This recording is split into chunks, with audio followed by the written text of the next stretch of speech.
सलाम, आदाब, नमस्ते, सत श्री अकाल, शोलोम, खुदावन की आप सब पर सलामती हो।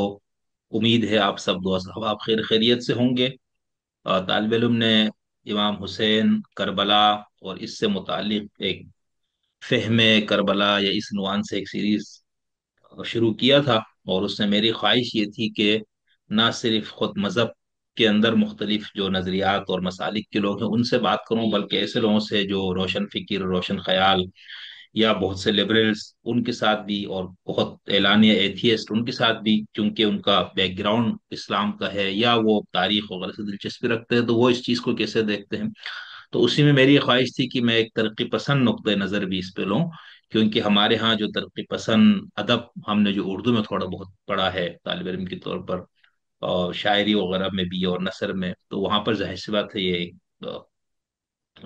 करबला या हुसैन मेरे ख्याल से इस्तिआरे के तौर पर इस्तेमाल होता है। तो अब मेरे लिए दहशत पाकिस्तान में जिन चंद नामवर और बहुत ही अपने उस तरक्की पसंद फिक्र के साथ मुखलिस और बिल्कुल उसको के साथ दियानतदारी के साथ वाबस्ता चंद हमारे अहले इल्म मौजूद है, उनमें से सर फहरिस्त मेरे मुरब्बी, मेरे मोहसिन मोहतरम जनाब डॉक्टर रवीश नदीम साहब हैं।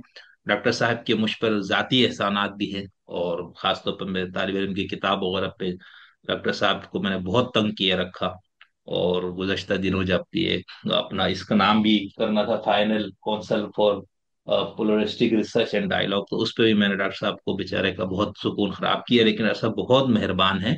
उस वक्त से मेहरबान है जब मैं डॉक्टर साहब को बिल्कुल पहला मेरा तारुफ था, और मैं उसूलुद्दीन का एक स्टूडेंट, मौलाना मौलवी बैकग्राउंड, और डॉक्टर साहब एक बिल्कुल तरक्की पसंद रोशन फिक्र दानश्वर। तो मैं उनके ऑफिस में गया तो जिस अपनाइयत और जिस मोहब्बत का इजहार किया, मेरे लिए तो बहुत ज्यादा वो हैरान कुन बात थी। और उसके बाद जितने भी डॉक्टर साहब के स्टूडेंट्स से मैं मिला हूँ जो जिन्होंने इनके पास पढ़ा, वो डॉक्टर साहब के किरदार, कैरेक्टर, उनकी बुलंद फिक्री, उनके बुलंद अखलाक के सब मोतरीफ हैं। यानी हम जो किताबों में पढ़ते हैं, एक तो सूफिया किराम जिनका मजहबी बैकग्राउंड है, और एक तरक्की पसंद जो मुखलिस मुफक्किरीन और इस रास्ते की कोशिश करने वाले, वो बिल्कुल मिटे हुए लोग। उनके यहाँ अना नाम की कोई चीज नहीं है, उन्होंने अपना आप को बिल्कुल अब मिटा दिया होता। तो ऐसी शख्सियत मैंने डॉक्टर साहब को पाई है। और उसके साथ साथ जो इल्म और फिक्र की बुलंदी है उसका तो जाहिर सी बात है। और माशाल्लाह से आप न सिर्फ अदब के नसरी उस पे आपका पूरा दस्तरस है, बल्कि आप नज़म और शायरी भी फरमाते हैं। तरक्की पसंद नुक्ते नज़र से आपका ताल्लुक है, और इसके साथ साथ बहुत बड़े मारूफ नक्काद हैं, प्रोफेसर हैं डॉक्टर साहब, और कई किताबों के मुसन्निफ हैं। तो डॉक्टर साहब बहुत शुक्रिया, आपने मुझे इस मौजू पर गुफ्तगू के लिए तालिब इल्म की दरख्वास्त को कबूल किया। ये मेरे लिए बहुत सआदत और खुशी की बात है। मेरे लिए इजाजत है। Thank you. अच्छा डॉक्टर साहब, जब हम करबला और इस चीज को पढ़ते हैं तो जाहिर सी बात है, एक तारीख में वाक़ई होने वाला एक वाक़या है। तो मैं उस पे जाने से पहले मैं थोड़ा सा एक चीज समझना चाहता हूँ कि जब हम तारीख के हवाले से, हमारे पास शायद दो बड़े नजरियात पाए जाते हैं, जिसको हम, एक को मादी तस्वुर तारीख कहते हैं और एक को गैर मादी तस्वुर तारीख। तो इन दोनों की थोड़ी सी अगर तोज़ी हो जाए पहले कि ये है क्या, और तारीख में वाक़या होने वाले वाक़यात को इन दोनों वर्ल्ड व्यू के हिसाब से, इन दोनों नजरियात के हिसाब से किस तरह उसको देखा जाता अ, बहुत शुक्रिया शम्स भाई, आपके फोरम पे council of for pluralistic research and dialogue में आपने मुझे बुलाया, और ये मेरे लिए एहसास है। आपकी एक खास अंदाज की जो जद्दोजहद है मजहबी हम आहंगी के लिए, अमन के लिए, और इंसानी भाईचारे के लिए, ये अजीम अकदार और अखलाक और दीन जो नजरियाती अहदाफ है, उसके लिए मैं समझता हूँ कि आपका काम बहुत बुनियादी और बहुत जरूरतमंद है। है। Thank you. आपने जो सवाल किया, तारीख को समझने के दो तरीके रहे। एक तो ये है कि तारीख को बहुत इब्तदाई सतह पर मिथ के जरिए से समझा गया, असातीर के सही। जरिए से। असातीर। हम्म। और लिहाजा उसके अंदर जो पुरानी दास्तानें, पुराने वाकयात या माँ बाप तिबियाती जो अनासर थे, उसके जरिए से तारीख को देखा जाता है। बाद अज़ां इंसानी शऊर बढ़ा तो इसमें बादशाह जो है उनकी एंट्री हुई। यानी बादशाह खुद बड़े बड़े देवताओं की जगह जब उसने ले ली, तो फिर बादशाहों की जो फतवाहत, उनके अहकाम, उनके इकदामात, उनके हमले, उनके सियासत, ये अहम हो गई और अदवार को उन्हीं के जरिए से देखा जाने लगा। हत्ता कि अदब में भी जो कहानी शुरू होती थी वो एक था बादशाह से शुरू होती थी, बिल्कुल। और नज़्में भी शहजादी का हुस्न, शहजादे की बहादुरी और बादशाह की बयानतदारी से शुरू होती थी। ऐसे ही। लेकिन बाद ऐसा ये हुआ कि यूरोप के जदीद अहद, वो उससे पहले मुसलमान, खास तौर पे इब्ने खुल्दून जो है, एक नुक्ता नजर इस पे बना चुके हैं। सही। और वो नुक्ता नजर इस मिथिकल और बादशाहत परस्त जो नुक्ता नजर था उससे मुख्तलिफ। तो उसमें जब जोग्राफिए को, माहौल को और गज़ा को और जमीन को हवाला बनाया जाने लगा कि इसके जरिए से क्यों ना समझा जाए, तो फिर वो रास्ता आसान हो गया जिस जो कि साइंस की तरफ जाता था तारीख को समझ। और वो सही। ये था कि तारीख की सियासी ताबीर, शाहाना ताबीर और सियासी तब्दीलियों की जो तारीख, जंगों और फतोहात की तारीख की जगह पर इसकी मादी और मुआशी तशरीह की है। यानी उसमें ये कहा गया, पहले ये समझा जाता था कि जो शऊर है वो मादे पर असरअंदाज होता है। हम्म। लेकिन जो खास तौर पे इस नुक्ता नजर को कार्ल मार्क्स ने अरूज पे पहुंचाया और उसको साइंसी हैसियत दी, और उसका कहना ये हुआ कि मादा शऊर का तयन करता है। यानी माहौल और हालात ये इंसान के शऊर, इंसान के तसव्वुरात, उसके नजरियात, उसके अफकार। अब ये हुआ कि जो मुआशरती तब्दीलियां जो हैं उसकी बजाय जो मादी हालात अहम। जब ये तय हो गया तो उसमें वो मजीद गहराई में जाता है कि अगर आपके पास जरखेज जमीन मौजूद है लेकिन आपके पास आलाते पैदावार जो वो कदीम, तो नहीं है। फिर भी आप उस जमीन से कोई फायदा नहीं उठा सकते। तो इसका मतलब ये हुआ कि जो जराए पैदावार हैं वो बुनियादी अहमियत इख्तियार कर गए। और फिर ये कहा जाने लगा कि जो पैदावारी जराए हैं वो जो है जितने तरक्की याफ्ता होंगे उसी हिसाब से जो है मुआशरा और उसके हालात और उसका माहौल बदलेगा, और उसी के मुताबिक पैदावारी रिश्तों का तयन होगा, और उसी के मुताबिक अफकार तसव्वुरात जो है वो जन्म। तो ये इसकी मादी ताबीर है सारी, इसको ये आजकल साइंसी ताबीर कहा है। सही। ठीक। अल्लाह सब तो जी, बात पूरी हो गई। हाँ हो गई। मसलन आपने साथ ये भी कहा कि इसकी गैर मादी ताबीर फिर क्या जी। हो सकती है। अब गैर मादी ताबीर यही है कि हमारे यहाँ अमूमन ये समझा जाता है कि हम किसी तसव्वुर, किसी नजरिए, किसी फिक्र के साथ हम मुआशरे को बदल सकते हैं। तो अब ये बात कि क्या नजरियात और तसव्वुरात मुआशरे को बदल सकते हैं, ये मादी तारीख जो है, तारीख की जो का जो मादी तस्वुर है उसके बिल्कुल पूरा है। कि अब हमारे यहाँ जो मजहबी तबकात हैं या नॉन साइंटिफिक तबकात हैं, वो ये समझते हैं कि हम जब लोगों को तबलीग करेंगे इखलाक की, अकदारी या कुछ और, तो उससे वो बदल जाएंगे और कोई तब्दीली बड़ी आ जाएगी। ऐसा नहीं होता। अफकार जो है वो कतन अब ये ध्यान में रखिए कि वो मुआवन तो साबित हो सकते हैं लेकिन उनका बुनियादी किरदार वो नहीं। तो मैं बुनियादी किरदार, ठीक। ठीक, बहुत अहम। और सब ये इसके अंदर जो तारीख के जितने भी वाकयात हैं, मतलब छोटे बड़े, जहां से कोई तब्दीलियां आई या लोग, इन सबको इसी पैराडाइम से देखा जाएगा फिर, मादी ताबीर की रूह से भी। ऐसे ही देखिए, जब इल्म की सतह पर जब कोई नया नजरिया आ जाता है, तो उससे बड़ा नजरिया जब तक नहीं आता, तो वही उसी नजरिए की हक्कानियत चलती है। लिहाजा आज भी जो है, तारीख का ये मादी और साइंसी नजरिया ही जो है वो अहम है। हम तारीख को उसी के हवाले से हम समझ सकते हैं, उससे अगली सतह अभी तक पैदा नहीं। सही। थैंक यू, बहुत शुक्रिया सर। डॉक्टर साहब, जैसे हम जब मजहब इस्लाम की बात करते हैं और हुजूर से इसकी इब्तिदा, तो आपकी वफात हो गई और फिर उसके बाद खिलाफत का दौर रहा। वो एक बार आपने बड़ा खूबसूरत समझाया था कि रशिया में जो स्टालिन से पहले का और बाद का दौर जो है ना, उसको समझाने के लिए किसी को गालिबन, कि उसको हम खिलाफत राशिद और मुल्कियत की रूस उस तनाजुर में हम समझ सकते हैं उसको। थोड़ी सा अगर आप चाहें तो उससे बात कर लीजिए, लेकिन मेरा जो बुनियादी सवाल है वो ये है कि ये सब चलता रहा और मेरा ख्याल से 60 हिजरी में पहुंचते पहुंचते वहां पर फिर ये एक बहुत बड़ा वाकया हो जाता है जिसको हम करबला कहते हैं। तो इस पूरे तारीख को आप अगर मादी तस्वुर तारीख की रूह से देखें तो कैसे इसको बयान करते हैं आप?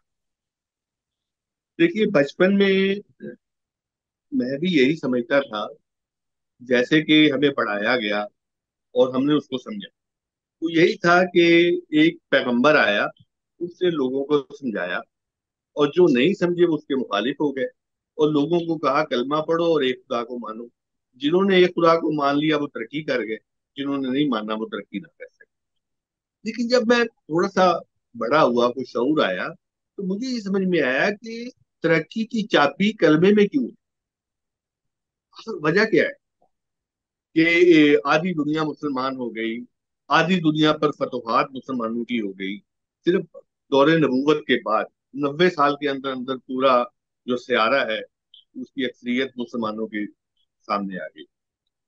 तो बाद के जो हालात हैं वो सामने जब आए और मुताले के जरिए से मैंने चीजों को समझना शुरू किया, तो फिर पता चलता है कि जो नबूवत है, जो आ हजरत का जो किरदार है, वो बजाते खुद तारीखी जो सूरत हाल है उसका नतीजा है।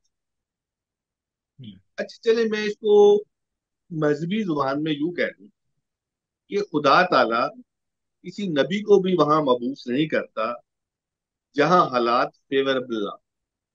तो सही। गया, इसका मतलब ये है कि उसका समाजी, सियासी, तारीखी पस मंजर मौजूद होता है, जिसके जरिए से नबी जो है वो सूरत हाल को अपने जो है तहरीकी वजूद के लिए काम में लाता है और एक बड़ी तब्दीली पैदा करता है।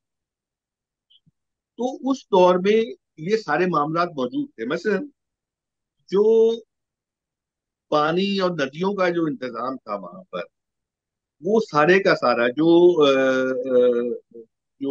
मलका सबा के दौर से चला आ रहा था, वो सारे का सारा बर्बाद हो चुका। लिहाजा पानी के मामले की वजह से जरकीजी के बहुत सारे मामला खत्म हो।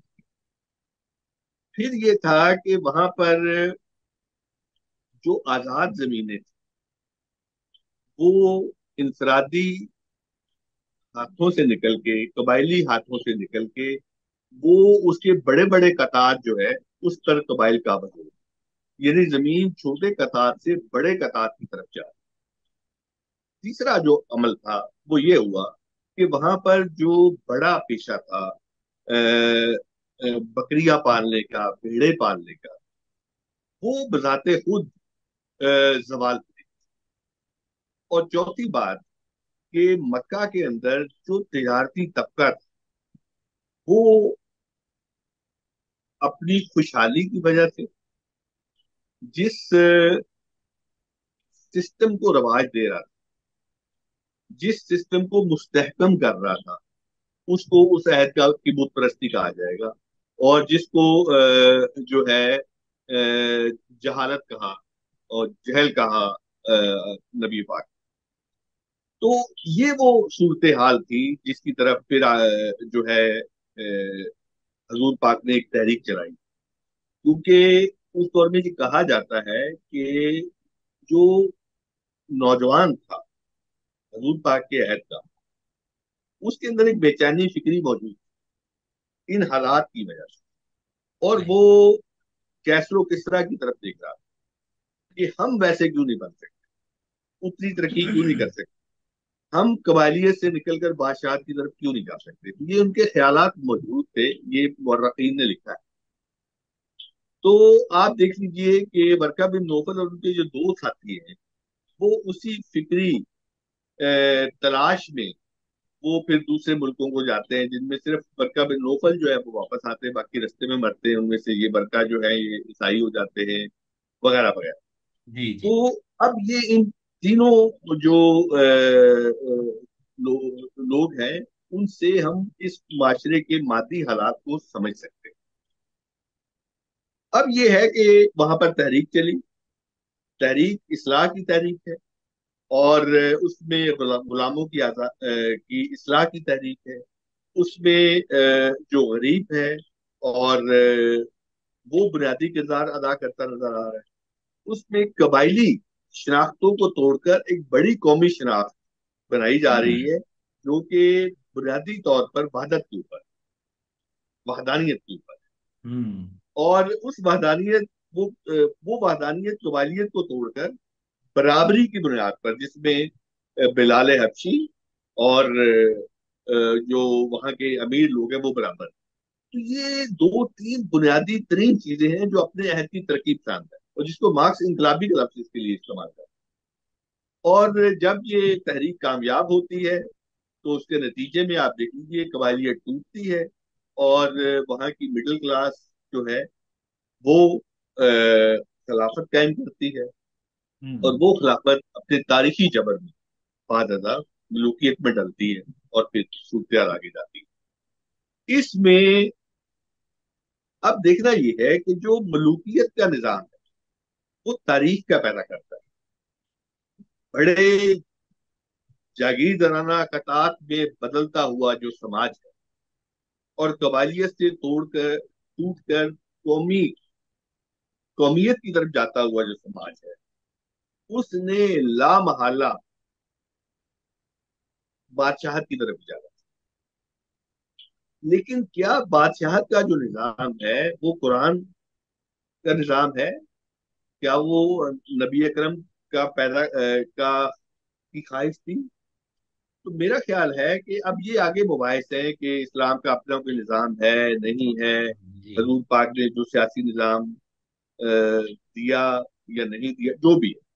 لیکن ایک بات بہرحال طے ہے کہ اسلامی فکر اور اسلامی جو وہاں پر تحریک تھی اس کے ارتقاء کے نتیجے میں ایک ایسا دستور وضع ہوا جو شریعت کے تابع تھا. اور ایک خلیفہ چاہے وہ محدود مشاورت تھی، اس کے نتیجے میں وہ سامنے آتا تھا. عرب میں اس سے پہلے ایسی کوئی مثال موجود نہیں تھی قومی سطح پر. تو یہ ایک بڑی انقلابی تبدیلی.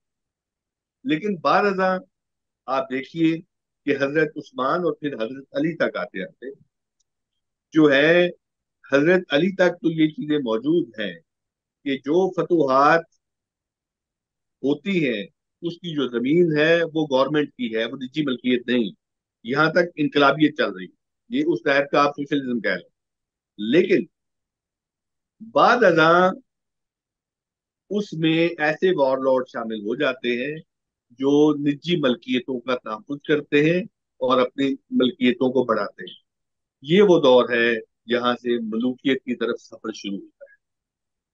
واہ۔ اب یہاں پر جو خلافت کا شریعت کے دستور کا پابند اور مشاورت سے چن کر جو ایک سربراہ مملکت بنانے کا ایک ماڈل طریقہ تھا۔ تشکیل پایا تھا، اس ماڈل کے خلاف، اس ماڈل کے خلاف جب کوئی اقدام اٹھا تو حضرت امام حسین جو ہے اس کے مثال، اس کے ہیرو، اس کے مزاحمت کار، اس کے احتجاج کرنے والے اور اس کی راہ میں بڑی رکاوٹ کے طور پر آئے، اور انہوں نے اپنی جان اور اپنے خاندان کی جان قربان کی۔